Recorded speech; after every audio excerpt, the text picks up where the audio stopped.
Televisa presenta.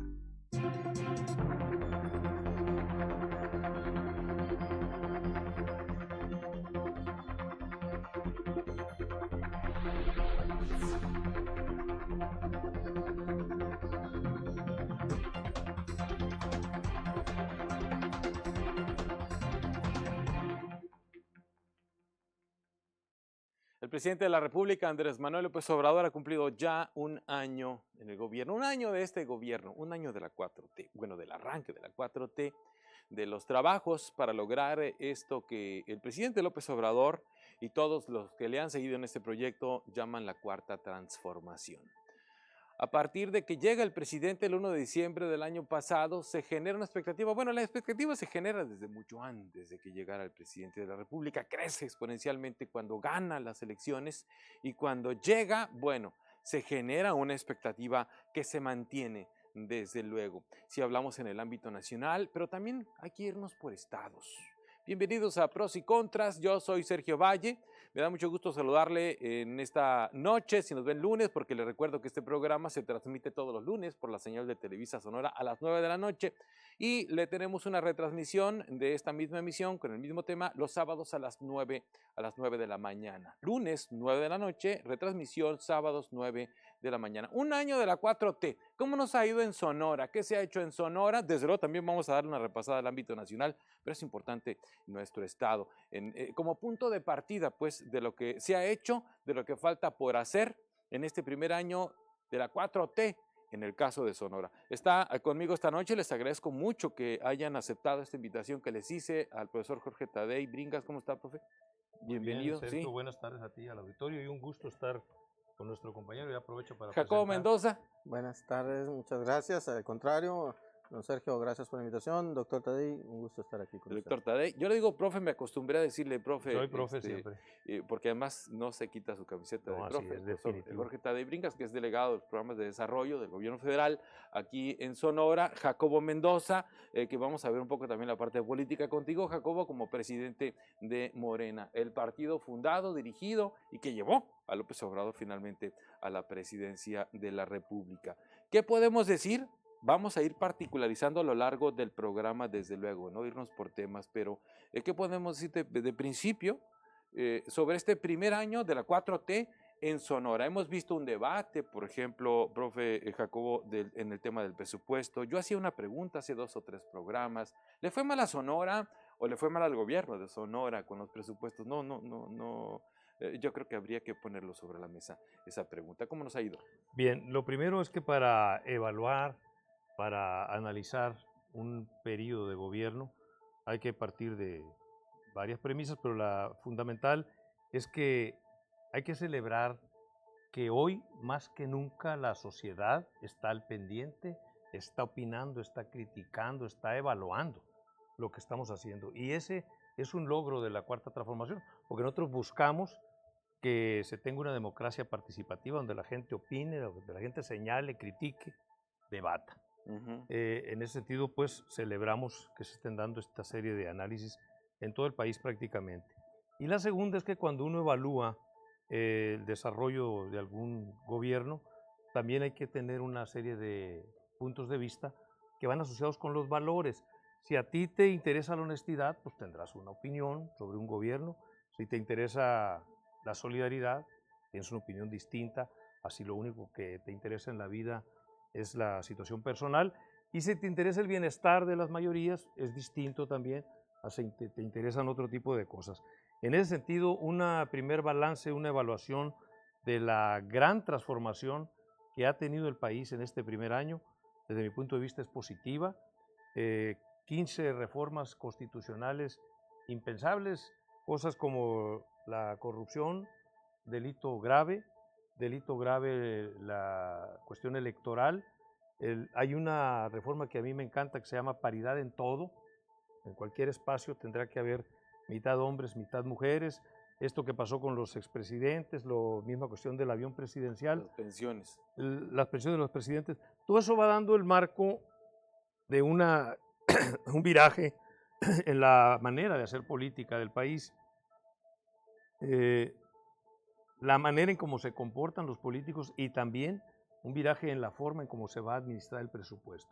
En ese sentido, de entrada, puedo decir que no hay una afectación del presupuesto del Estado de Sonora, hay un crecimiento en los apoyos del gobierno federal. Ayer mismo, hoy mismo en la mañana, se anuncia una termoeléctrica en San Luis Río Colorado. Sí. Hay inversiones en Comisión Federal, el Seguro Social tendrá grandes inversiones, las inversiones de los programas de bienestar, etcétera. Son cosas que marcan flujos de capital, flujos de efectivo para el Estado, y que claro, será un gran reto de nosotros los sonorenses ver cómo aprovechamos esas facilidades para el desarrollo, para avanzar en el crecimiento de la industria, que también hay buenas noticias en términos de la minería y de otros desarrollos automovilísticos inclusive.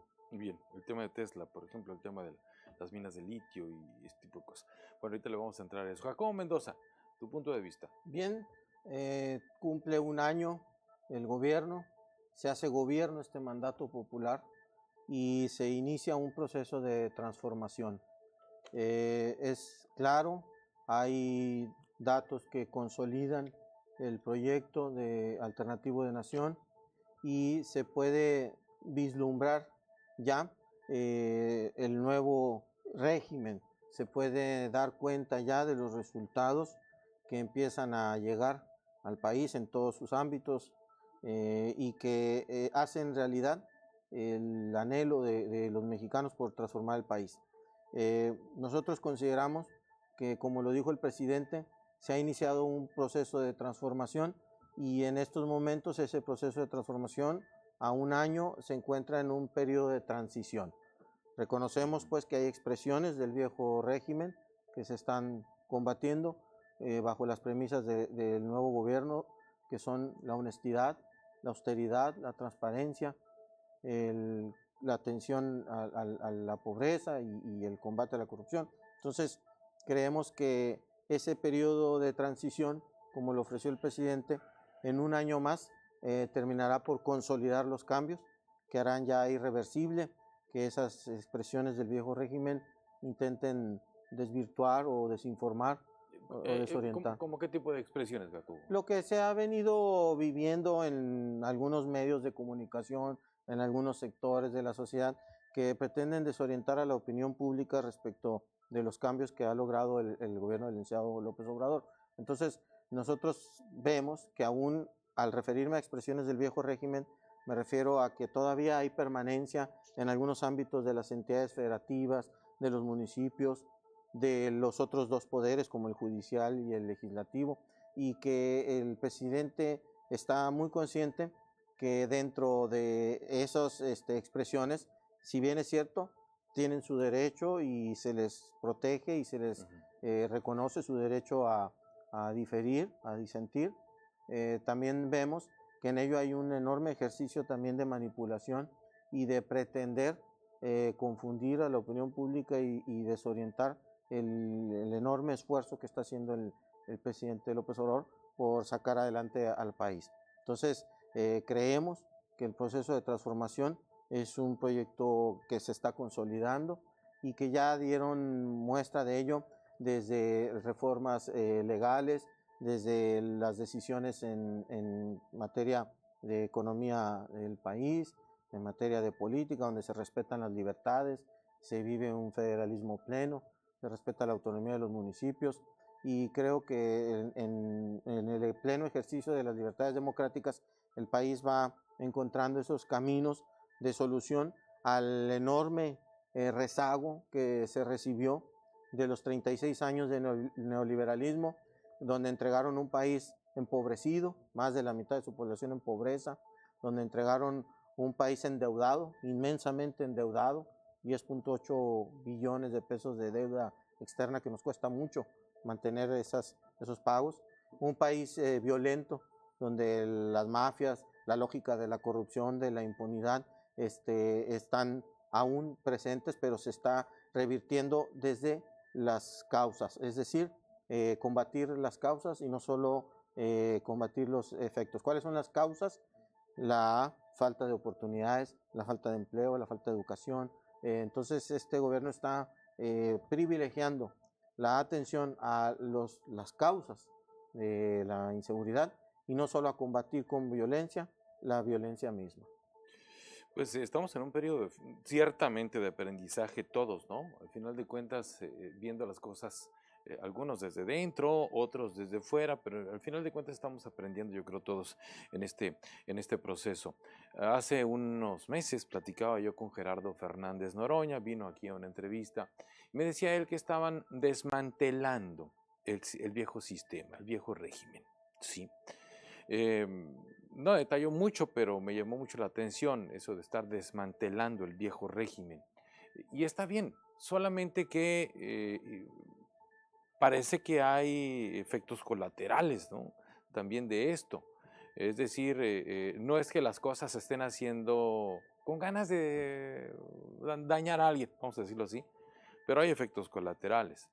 Al final de cuentas, hablábamos aquella vez, varias veces, del tema de las estancias, por ejemplo, hablamos del tema de la inseguridad. Bueno, ese tema es muy complejo, muy complejo, lo ubica el gobierno federal como el principal reto que tienen.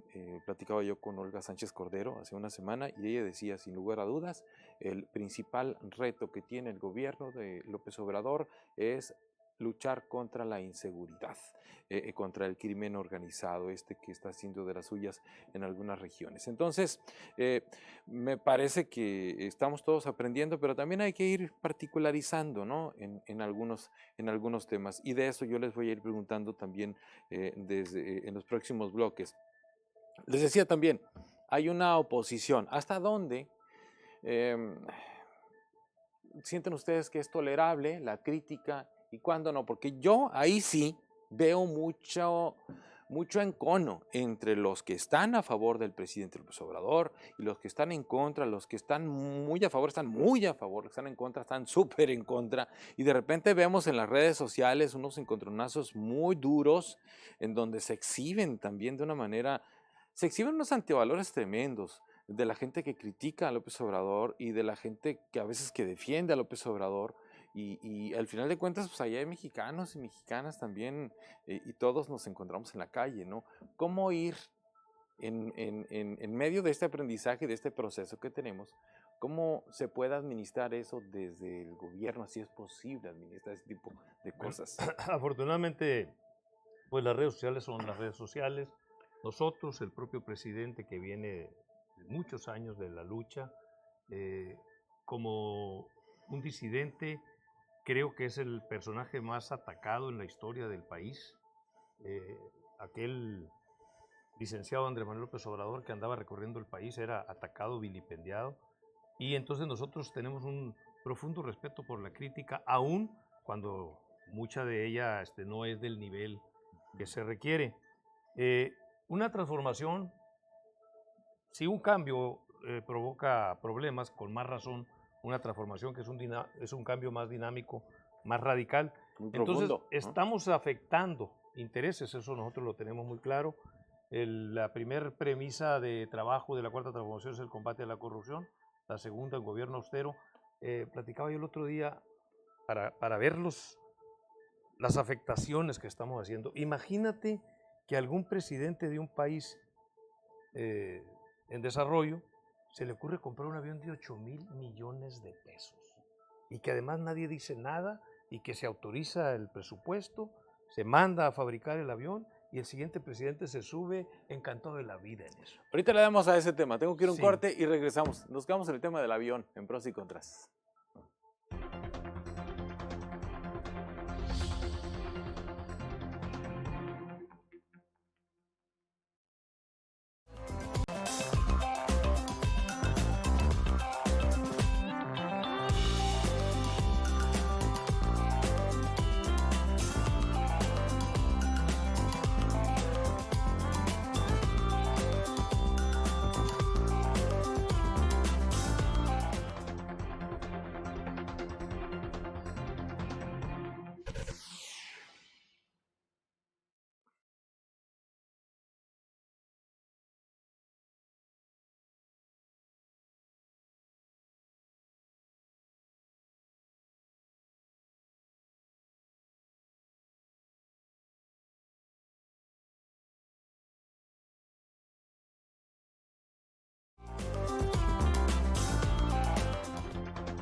Estamos platicando en esta emisión de Pros y Contras con el presidente de Morena, Jacobo Mendoza, con el profesor Jorge Tadei, que es delegado de programas de desarrollo del gobierno federal aquí en Sonora. Primer año de la 4T, aterrizado sobre todo en el estado de Sonora. ¿Cómo le ha estado yendo a Sonora en este primer año del gobierno de Andrés Manuel López Obrador? Que por cierto se espera la visita. Bueno, si nos ve el lunes, viene mañana. Si nos ve el sábado, pues ya repetición. Ya se fue hace algunos días el presidente de la República. Estábamos en el tema del avión, profe, porque decía, bueno, Calderón lo compra, lo mandan a hacer, llega Peña Nieto y lo estrena, ¿no? Sí, pero para mí lo que me dice esta cuestión de que el gobierno mexicano compre un avión de esa magnitud es que se vino endiosando a la clase política, es decir, era normal verlos como algo superior, como una especie de reyes. Lo que estamos buscando cuando estamos hablando de un gobierno austero es, como lo decía el presidente Juárez, que los servidores públicos vivan en la honrosa medianía, y ese es un cambio que se ha visto a nivel nacional con los nuevos funcionarios. El tercer gran eje es el rescate de la paz, la cuestión de la seguridad. Ahí hay información encontrada en términos de que es algo que viene de lejos.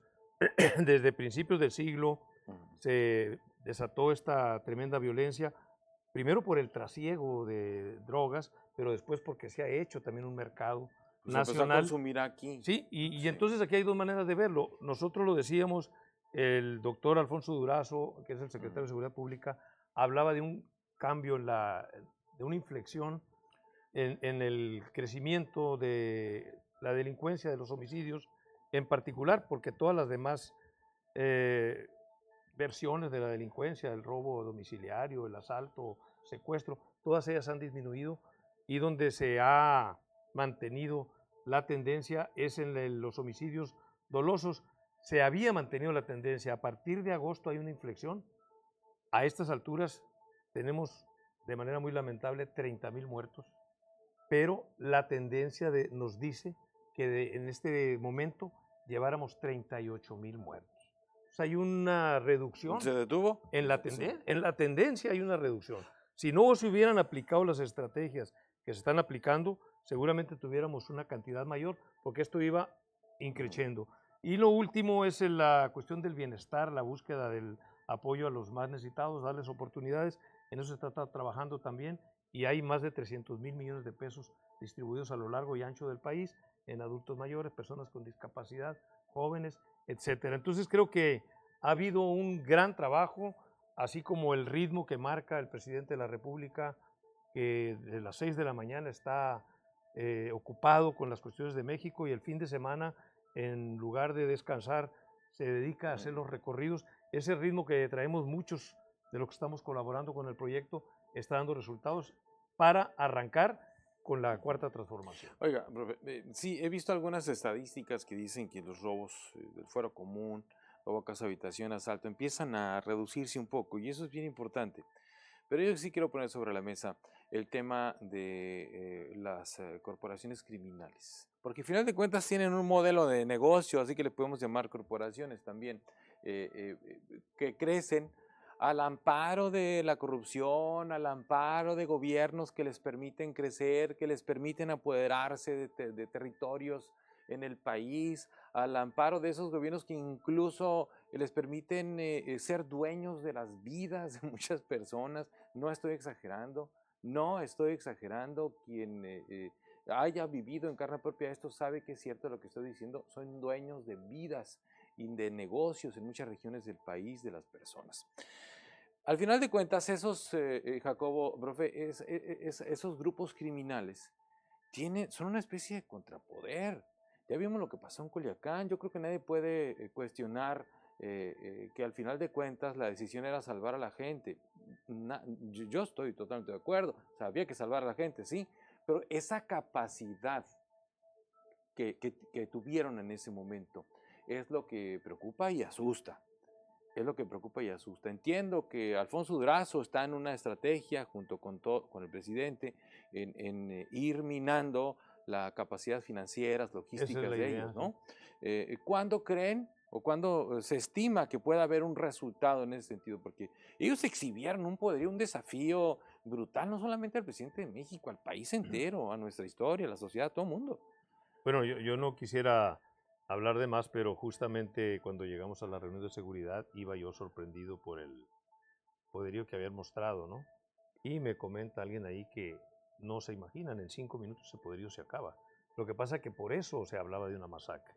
El Estado mexicano, las dependencias del Estado mexicano tienen un poderío, y te hablo de 100 o 200 veces superior a eso que viste. No me El cabe la problema es menor que duda. por eso no había que dar el enfrentamiento, porque entonces vienen los daños colaterales que son vidas humanas y que hay que respetar. No me cabe la menor duda, profe, que el Estado mexicano, Lo tiene. el conjunto de instituciones que integran el Estado mexicano, tiene 1000 veces más poder que esos grupos, pero lo hicieron, pues al final de cuentas, ¿sí? Y ahí queda un antecedente muy negativo, ¿sí? Para nosotros como país, pues ya ni siquiera para el Bueno, presidente López Obrador. la ¿sí? estrategia es justamente ir minando las bases de apoyo, porque ese poder al que tú te refieres tiene que ver con las necesidades económicas de la gente, con la falta de oportunidades para muchos, en particular para los jóvenes que han sido abandonados por el modelo neoliberal y que son fácilmente víctimas de enrolarse en los vicios, en las drogas, y de ahí pasar a los ejércitos de la delincuencia. Entonces la idea es minar esas posibilidades, ese potencial de que la gente siga dándoles poder a esos grupos. Por un lado, a la vez que se ataca, como tú bien lo señalas, la cuestión financiera, el lavado de dinero y también, ¿por qué no decirlo?, una estrategia de tipo de confrontación, de búsqueda de logística, de inteligencia. Entonces nosotros tenemos la confianza en que eso va a ir dando los resultados, como ya se está viendo en términos de reducir la tendencia que se mantenía y que ya hay un sesgo positivo, si se puede decir de esa manera. Sí lo hay, digamos que hay una disminución, ¿sí? Hay una Disminución del crecimiento. y eso, bueno, ya, primero se detiene, ¿no? Se detiene el aumento de los índices delictivos, hay que detenerlo primero y después Buscar la baja. llevarlo hacia abajo. La semana pasada platicaba aquí con los 3 invitados que tenía, que era el dirigente del PRI, el dirigente del PAN y el tuitero Tumbaburros, y yo les decía algo que yo creo que vale la pena retomar. El tema de la distribución de la riqueza en el país. Ellos, los gobiernos, obviamente, pues vinieron a defender los gobiernos del PAN y del PRI, ¿no? Y sabemos también cuál es la ideología política de este, Alberto se llama este muchacho, el Tumbaburros, ¿sí? Sí. Pero el problema es que al final de cuentas habían buenos números macroeconómicos, pero no se reflejaban en el bolsillo de las señoras a la hora de ir al súper, en el sueldo del señor, en su trabajo. Entonces, ese es el gran reto. Al final de cuentas, ese es el reto también del gobierno actual, de la 4T. O sea, una distribución correcta de la riqueza. Y eso es, a mí me parece que es uno de los principales retos, quizá el más grande de lograr que la gente le alcance lo que gana. No solamente que se le dé, que está bien si no tiene, pero que le alcance lo que gana. Jacobo. Bueno, yo quería comentar al respecto que sí hay resultados y son tangibles en la economía de la gente. Mire, ¿qué es lo que se ha avanzado en materia económica? Hay 0 deuda pública, no se ha endeudado más al país, ya se debe demasiado. No se crearon nuevos impuestos ni se aumentaron los impuestos ya existentes.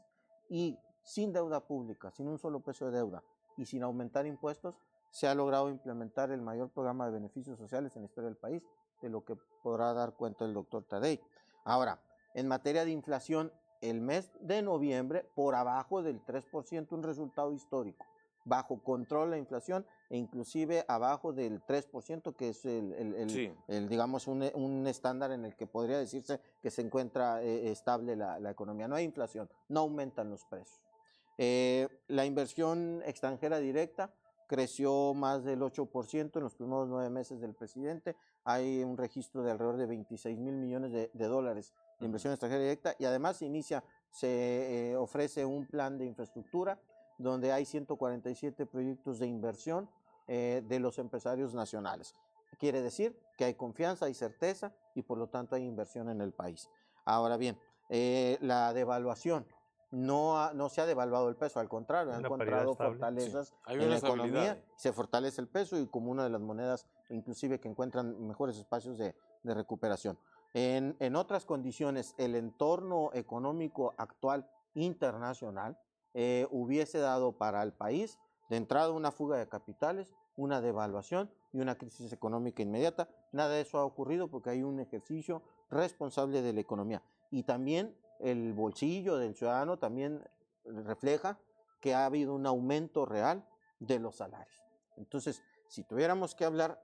Estamos hablando del poder adquisitivo. Sí, lo que aumentó el poder adquisitivo y aumenta la capacidad real del salario porque aumentaron los salarios. Ese es un dato. Los salarios aumentan por encima de la inflación, que eso no sucedía hace muchos años. Así es. Entonces, si tuviéramos que hablar de pros y contras a propósito del programa, diríamos que a favor del presidente, de las medidas del presidente y de la aceptación que tiene el presidente, hay casi un 80% de aceptación a favor del presidente de la República, lo cual indica que la gente confía, cree y apoya a su presidente. Esta preocupación por el crecimiento y por el desarrollo que tiene que ver con la distribución y con el crecimiento de la estrategia, el presidente López Obrador ha hablado de 4 motores. Primero, la inversión pública, las remesas, que han crecido como nunca en la historia, la inversión privada, que aquí habría que referir ese plan de infraestructura que ya se ha acordado con los empresarios del país, y la inversión extranjera. La extranjera directa que ha crecido un 7.8%. En términos de la inversión pública, hay que decirlo, se está apostando a Pemex. Y la gente dice, ¿y por qué se apuesta ¿Por qué a Pemex? Nos queda un minuto en este bloque. Sí, bueno, rapidito. Pemex, en primer lugar, es una inversión muy pequeña para obtener una gran ganancia. Sacar un barril nos cuesta $6 y se venden arriba de $50. Por ello yo le invertiría preferentemente a Pemex. Está haciendo el gobierno un esfuerzo de 120,000 millones anuales para invertirle a Pemex. Cuando se le invierte a Pemex es con la intención de que nos regrese en corto tiempo, en 2 o 3 años, nos empiece a regresar ese dinero. Es como apostarle al muchacho que va en tercero de carrera y decirle, no te salgas del trabajo, vamos a hacer un esfuerzo para pagarte para que termines tu profesión y nos apoyes a la familia. Es una palanca de desarrollo. Es lo que estamos haciendo. ¿Sería la única palanca de desarrollo? Bueno, no, hay inversión pública, ahorita hablamos de eso. Ahí les dejo esa pregunta y vamos a ir a un corte y regresamos ya al tercer bloque.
Vamos al tercer bloque. Vamos a ver ahora cómo le ha ido a Sonora con la 4T. Pues ya Jacobo Mendoza y Jorge Tadei hicieron un análisis general con sus números que ellos tienen de cómo le ha ido a México y ellos tienen desde luego un plan optimista. Ahorita les voy a preguntar si es posible que ubiquen áreas de oportunidad, así les dicen ahora, ¿no? Que son las cosas que no se han terminado de hacer y también cómo nos va en Sonora con la 4T. Te quedaste, profe, con un tema Y ahí nada más sin acabar. era decirlo que los motores son la inversión pública, las remesas, la inversión privada, la inversión extranjera directa. Esta última ha crecido, hay confianza internacional en el país. En cuanto a la privada, ya está el proyecto de infraestructura con los empresarios mexicanos. Las remesas han crecido como nunca. Se espera que este año sean 35,000 millones de dólares. Realmente el principal ingreso para nuestro país son las remesas. Y en términos de la inversión pública, decía yo que se le está apostando a Pemex como una inversión rápida que te va a regresar recursos al erario. Está la buena noticia de que antier en una parte que se llama Quesquis Sí, encontraron un se gran descubrió un yacimiento sí. petrolero en aguas someras. Entonces es muy curioso lo que pasó con la gran reforma de que ya no había. Ahí está, y qué bueno, porque son cosas No, que muy se van a... arriesgado apostarle nada más al petróleo. Pues era arriesgado, pero fíjate, ya con el solo hecho de este yacimiento que se encontró el día de antier, se recupera toda la inversión que se ha Porque hecho. yo me acuerdo un día que íbamos a administrar la abundancia, profe, ¿se acuerda? Hace 40 años por allá, Sí. pero bueno, hubo un mar de corrupción, por eso nuestro primer tema es en contra de la corrupción. Relacionado con Pemex se le está invirtiendo también a la refinería, que es dejar de importar y que evidentemente saldrá más barato. Luego hay 25 proyectos de inversión en todo el país, justamente la refinería, el proyecto del Tren Maya, el proyecto del aeropuerto, el proyecto del Istmo.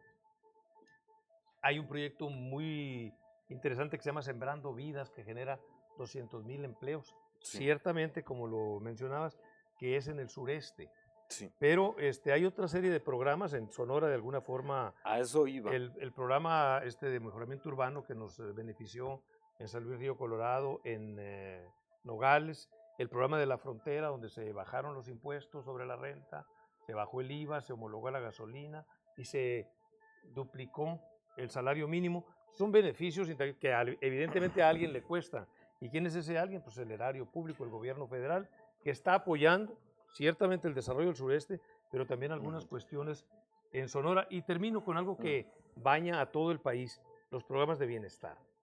Adultos mayores, cerca de 8,5 millones en el país. Las personas con discapacidad, 900,000 en el país. 4 millones de jóvenes apoyados en las preparatorias, en las universidades. Este programa de Jóvenes Construyendo el Futuro, capacitando a los jóvenes que no estudiaban y que no trabajaban.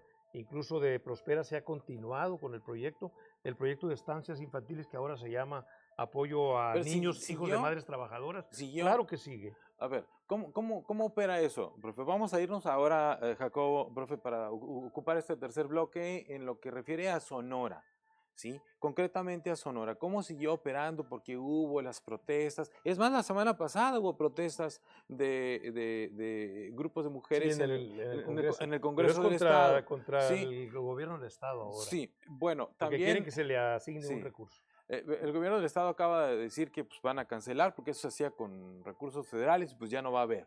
Vienen recortes. Por eso mi pregunta es también cómo le fue a Sonora o cómo le fue al gobierno de Sonora si acaso esos recursos que no están llegando a las arcas estatales, están llegando a las dependencias federales y a través de ahí se están aplicando. Están llegando directamente a los beneficiarios. Y esto nos ocasiona problemas porque hay mucho intermediario que pues reclama seguir siendo el intermediario.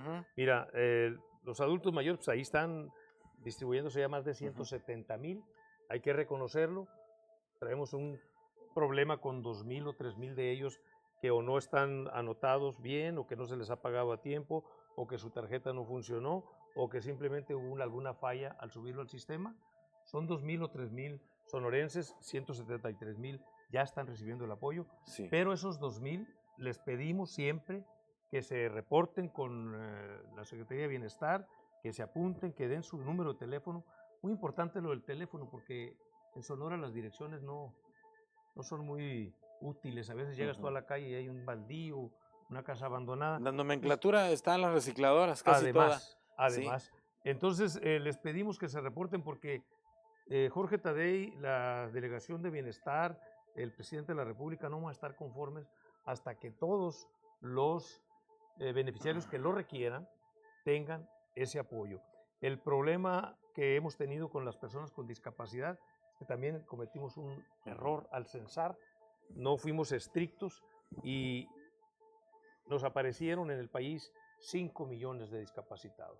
Se está apoyando solamente a 900,000, dándole prioridad a los jóvenes y a los niños. Pero ¿cómo comprueban, profe? Perdón, ahí sí me voy a meter con un asunto y es personal, te lo advierto, con todo respeto, sí es personal, porque sí conozco un caso, sí, de un niño que tiene una evidente discapacidad y se le dio de baja, ¿sí? Mira, porque le cambiaron los requisitos, es decir, empezaron a darle el apoyo y después se lo dejaron de dar porque le cambiaron los requisitos. Sí, es que se dieron casos, siempre pongo el ejemplo de una señora que le llegó el cheque y se lo entregaron incluso, pero hicimos un requerimiento ahí, que tenía varices. Y bueno, ella consideró que era una discapacidad. Yo si me quito los lentes, pues ahí ya no veo, pero me los pongo y ya veo. Entonces, hay una es una discapacidad que tengo, pero entonces, desafortunadamente, pues tomar decisiones entre situaciones muy complicadas es también ¿No es bronca difícil. Eso por la falta de reglas de operación de los programas? No, las reglas de operación ahí estaban, lo que faltaba era especificar qué se considera una incapacidad permanente. Pero no había ya un antecedente ahí, un librito que les habían dejado por ahí que dijera. Había y en muchos se refería a que una dependencia del Estado te hubiera declarado como con incapacidad. Bueno, estamos viendo eso, vamos a atenderlo. Hoy lo decía el presidente de la República, en el presupuesto 2020 se asignan 14,000 millones, 5,000 más de los 9,000 que se asignaron en el año 2019. Entonces es un asunto que tenemos que enfrentar todos, apoyar para, incluso hoy el presidente decía que había que apoyar al Teletón porque se dan ahí las terapias que el gobierno federal reconoce que es una deuda que tenemos con las personas con discapacidad y que no es suficiente el apoyo para quienes lo tengan. Estamos atendiendo eso también en el caso de las becas a los jóvenes de las universidades, jóvenes construyendo futuro, y en las preparatorias, a quienes estén inscritos en las preparatorias se les está apoyando con las becas. Hay un programa muy importante, muy interesante, que va a ser una derrama de dinero. Pretendemos llegar a las 3,500 escuelas del estado para apoyarlos directamente. Se forma un comité de administración ¿Para qué serían esos apoyos? El comité de administración es el que va a decidir en asamblea con los padres de familia, con los maestros y con los estudiantes mayores de 10 años, es decir, en una secundaria van a poder participar todos, a través de ese comité definir en qué se requiere. Ellos van a decidir si requieren drenaje, requieren agua potable, requieren la refrigeración o requieren componer el pizarrón o requieren ampliar la biblioteca. Pero que no hay instancias en los gobiernos para que decidan esas cosas. Esas instancias las hacían desde el gobierno. Entonces, si yo tenía un compadre que era constructor de cercos, pues yo decretaba que todas las escuelas del estado necesitaban cercos, se tumbaban los cercos viejos y mi compadre ponía un montón de cercos. Pues corran al compadre, pues. No, porque va a surgir otro compadre que hace techos y entonces vamos a hacer los techos. No, yo creo que el asunto es que las comunidades, ese programa me parece muy interesante, es un manejo muy fuerte.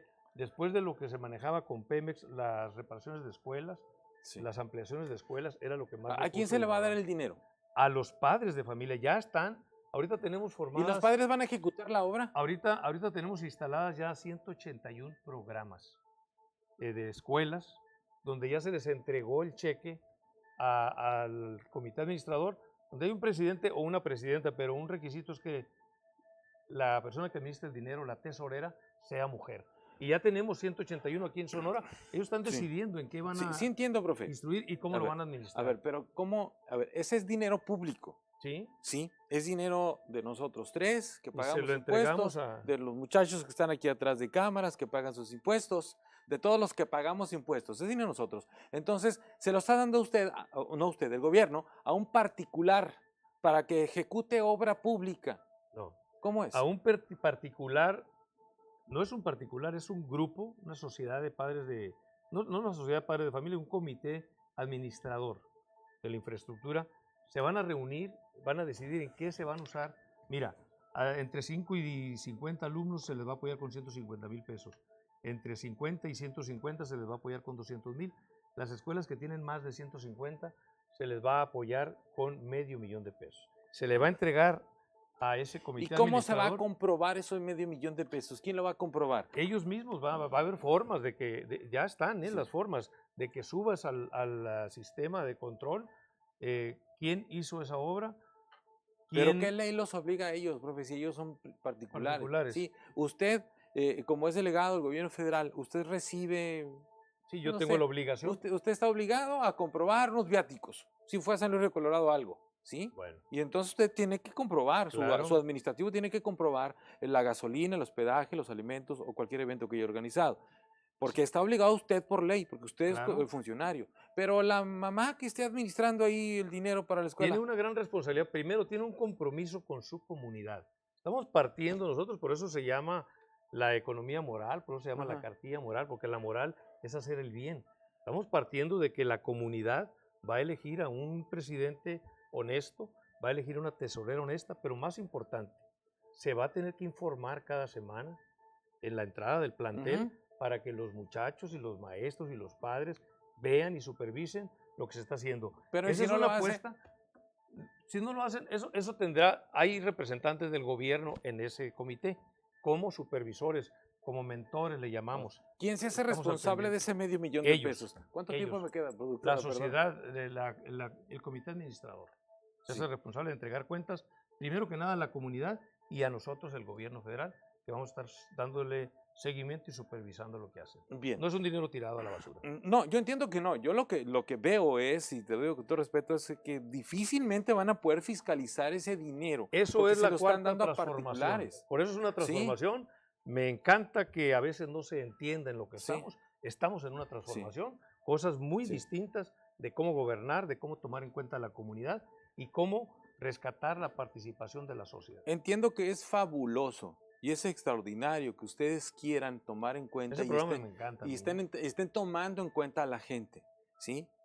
Si en parte la gente votó por López Obrador es porque la gente se ha sentido históricamente ignorada en las decisiones de gobierno. Estamos de acuerdo nosotros tres en eso, ¿verdad? Sí. Solamente que yo estoy hablando de la cuestión administrativa. ¿Cómo va a comprobar ese dinero? Mira, ¿sí? Primero te felicito por cuestionarnos. A mí me encanta algo que se llama la dialéctica, que es que va uno dando pasos y va habiendo contradicción y se va resolviendo. Particularmente ese dinero antes lo usaba quién sabe quién, hacían lo que querían, nadie sabía cómo se definía y ahí estaba, llegaban, tumbaban el círculo, hacían. Ahora estamos cambiando y qué bueno. Y te digo, te felicito y me encanta que lo cuestiones. Yo creo que después viene una segunda parte donde vamos a revisar eso. Es decir, por ejemplo, empezamos a entregar este año apoyos a los muchachos que están en las preparatorias. ¿Sabes qué problema tenemos ahora? Que bajó la deserción en las prepas y aumentó la inscripción. Bonito problema tenemos ahora, que tenemos que atender a más muchachos, pues es lo que estamos buscando. Pues qué bueno, ¿no? Pero ese problema no lo teníamos el año pasado. Y el problema que tú nos estás planteando lo vamos a tener el año próximo. Ya entendí y vamos a buscar cómo fuera la dialéctica. Ya entendí la lógica, Jacobo. Bien, ¿qué le aporta la Federación a Sonora al inicio del planteamiento? Hay una redistribución del gasto público. Se dice que la Federación o el Congreso, particularmente la Cámara de Diputados, descuidó a Sonora. Y no es así. Se aumentaron en 1,600 millones los ramos 28 y 33, que son aportaciones a entidades federativas. De los 70,000 millones que está solicitando el gobierno del Estado, 68% es federal, es aportación federal, es decir, casi 48,000 millones de pesos. Y además, los programas federales, que ya mencionó el doctor Tadei, donde están llegando 6,000 millones de pesos, que están ya en Sonora, entre alrededor de 350,000 sonorenses. Beneficiarios. Está la continuación de la carretera, es federal, está la presa Pilares, es federal, está el programa de la zona fronteriza que ya mencionó el doctor para hacer una región competitiva, la es zona, federal. En la Comisión Federal de Electricidad. La nueva inversión que se anunció en San Luis Río Colorado para una planta eléctrica. La tarifa 1F. La tarifa, sí, para un costo de Sonora, que es muy importante, es una gestión del presidente de la República Federal. Entonces, bueno, hay que reconocer que la gobernadora es la que hizo la gestión. El presidente dijo, la autorización si ya estaba, bueno, se autoriza, pero es recurso federal. Y qué bueno, el presidente ha estado siempre. Y además habla muy bien el presidente de la gobernadora también, ¿no? Muy buena relación. Porque se le ha apoyado. Por eso no cabe el argumento. Entonces no le fue mal a Sonora. No le ha ido mal y no le va a ir mal. Es más, le ha ido mejor con el presidente López Obrador. Ahora bien, nada más por último, quería mencionar. Se ha solicitado aquí en Sonora, de ese paquete de 70,000 millones de presupuesto, un endeudamiento de 1,300 millones. Nosotros estamos en contra. Sí. Queremos y creemos que debe haber una reconducción del gasto público de manera que con austeridad, sin derroche, sin excesos, como lo que se comentaba aquí del avión. Entonces, y evitando esa manera de gastar como antes se gastaba, en lo que no se necesitaba, por ejemplo, en comunicación. Entre comunicación y despachos de asesoría pueden completarse los 1,000 millones que están requiriendo. Entonces, nosotros... Entiendo que son cientos de millones, ¿serán miles? Ahí sí no sé. Lo que está solicitándose son 1,300 millones. No, me refiero al ahorro de asesorías, imagen y todo Casi eso. 1,000 millones entre comunicación y asesoría. Acuérdate que se anda gastando más del $1,000,000 al día en comunicación, o sea, 35 millones mensuales. Entonces, se puede ahorrar, se puede reorientar el gasto público y podremos, al igual que como lo hizo la Federación en condiciones también muy difíciles, se puede, sin endeudar más al Estado y sin aumentar impuestos, reorientar el gasto público para poder salir adelante. En materia de deuda pública, ya el Estado debe 24,000 millones de pesos. Y este gobierno al inicio de su administración ya endeudó con 5,000 millones de pesos. Las amortizaciones, el calendario de pagos, se prevén, ahorita se redujeron, pero se prevén que para el 21 lleguen a 8,000 millones de pesos anuales, es decir, lo que nos cuesta. Y eso ya rebasaría la capacidad de pago. Por eso estamos a favor de una reconducción del presupuesto y una reorientación del gasto público. Ustedes no van a aprobar la deuda que está pidiendo el gobierno de Claudio Pavlovich, ¿verdad? Nuestra oposición es en contra, pero sí en abrir un proceso de discusión y de negociación para la reorientación del gasto público en lo que más se necesita. Bien, en esa parte sí. Ahora, no sé cuánto tiempo me quede, yo me gustaría también que si ustedes tuvieran algún ejercicio de autocrítica para lo que se ha hecho hasta este momento, ¿qué les gustaría que se hubiera hecho o hacer que no se ha hecho hasta el momento? Una, y dos, bueno, particularmente para ti, Jacobo, como presidente de Morena. Yo veo las encuestas, Morena está muy bien, con preferencias, etcétera, pero viene un proceso de selección también de candidatos, ¿sí? Y ya hay gente moviéndose. Bueno, son 2 etapas. Primero, el proceso de reestructuración interna, que es un tema que solo compete a los militantes del partido y que vamos a salir con éxito de este proceso interno. En ello no hay ninguna afectación pública, simplemente tenemos un proceso interno que vamos a esperar una nueva convocatoria para irnos a un Congreso Nacional, elegir consejeros y renovar dirigentes. Ese es un proceso interno. Por otro lado, cuando inicie el proceso electoral en Sonora, nosotros nos daremos a la tarea de hacer una convocatoria, de evaluar los mejores perfiles, hombres y mujeres, y los más competitivos, y en ello apoyar e impulsar como partido. En este momento, el mejor posicionado en todas las encuestas es el doctor Alfonso Durazo, y en ese sentido consideramos que es el mejor perfil para dar la pelea en el 2021 por la gobernatura del Estado. Bien. Y de ahí hacia abajo tienen otras mediciones, por ejemplo la alcaldía de Hermosillo, por la de supuesto, Cajeme. que también con muy buenos resultados, posicionada la alcaldesa Celia López como una de las mejores alcaldesas del país. Por supuesto que también es un perfil competitivo que estará en las posibilidades para que el partido tenga de dónde elegir, de dónde echar mano y presentar a la sociedad las mejores propuestas.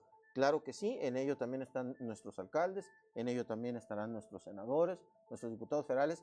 Lo importante, lo bueno es que podemos ofrecerle a la sociedad alternativas, propuestas para continuar el proceso de transformación, porque el peor error que podemos hacer como sociedad y como pueblo es negar el proceso de transformación o interrumpir el proceso de transformación en el 21. Bien, ¿y solos o con el PT?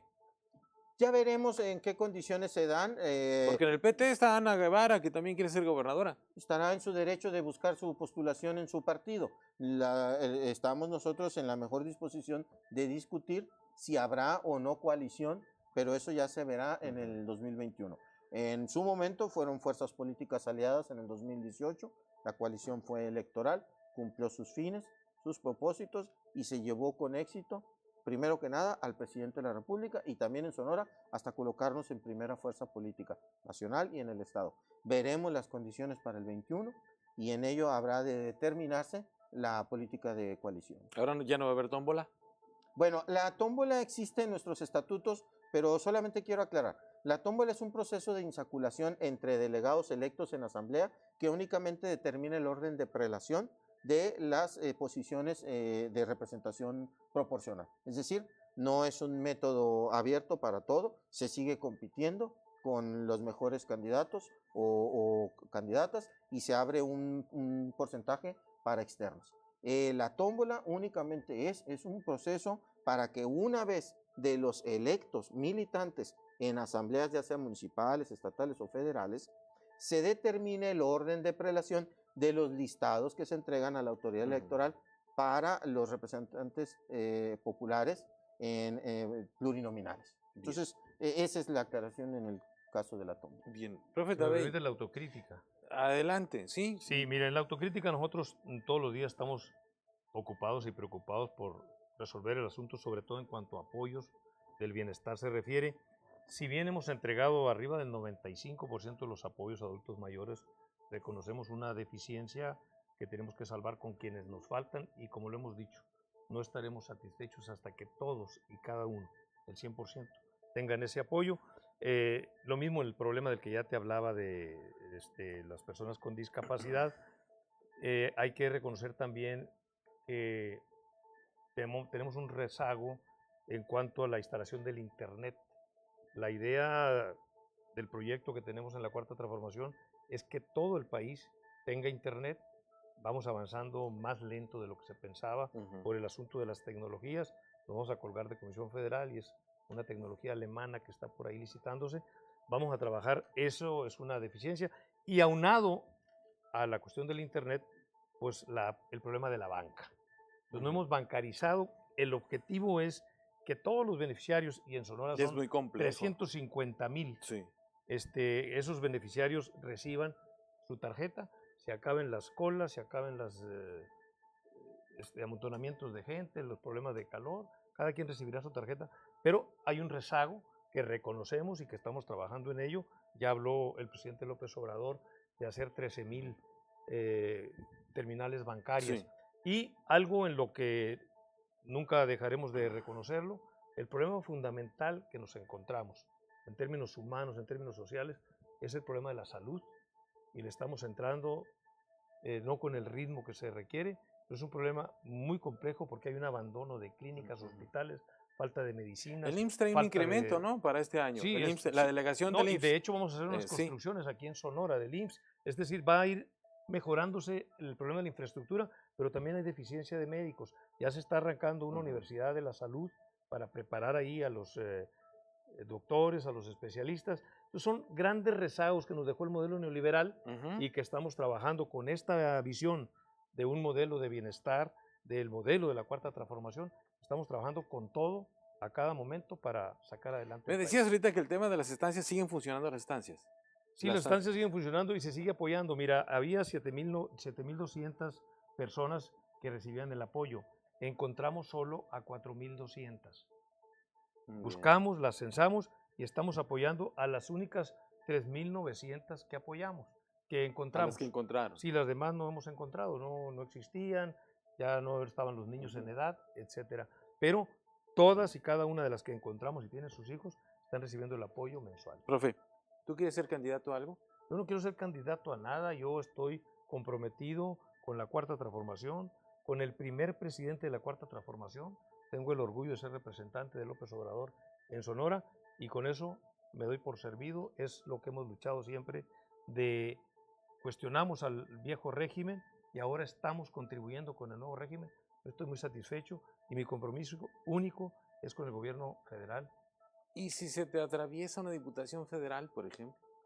No, yo creo que en todo caso esa sería alguna circunstancia. No la puedo renegar, no me gusta decir esto, o sea, como dicen, nunca O sea, digas ¿tienes nunca. ¿no tienes un proyecto político Absolutamente personal? que no. No, yo estoy en Sí. el proyecto del gobierno federal, trabajando, y bueno, si quieres es un trabajo político, los resultados hablarán por nosotros.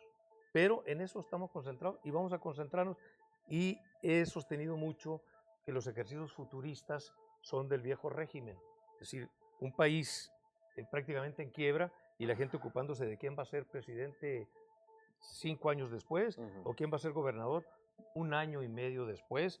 Si lees la prensa ahorita, trae un montón de noticias de ese tipo. Sí. Lo que importa es enfrentar y resolver la problemática que tiene este gran país. Yo les agradezco mucho a los dos que han venido. Me voy a robar 20 segundos, 10 para cada uno, Jacobo.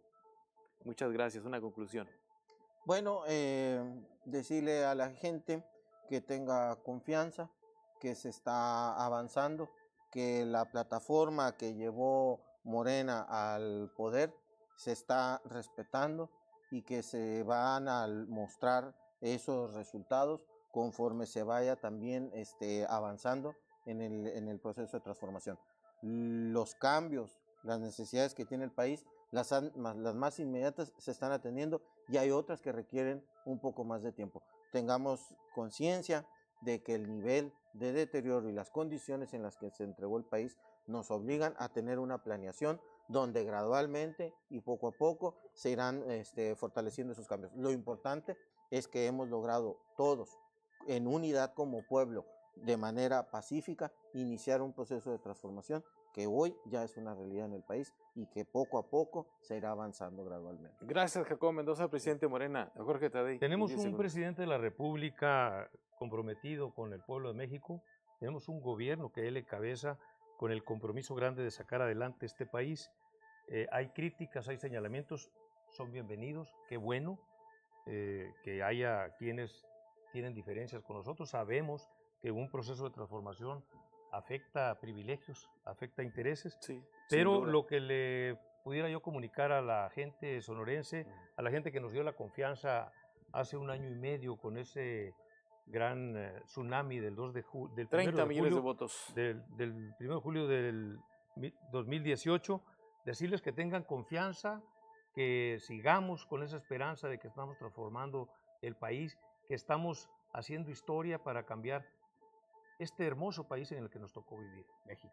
Muchas gracias, profesor Jorge Tadei, delegado de Programas de Desarrollo del Gobierno Federal aquí en Sonora. Gracias a ustedes también por habernos acompañado en esta emisión de Pros y Contras. Yo soy Sergio Valle, le invito para la próxima, ya sabes, los lunes a las 9 de la noche y la retransmisión los sábados a las 9 de la mañana.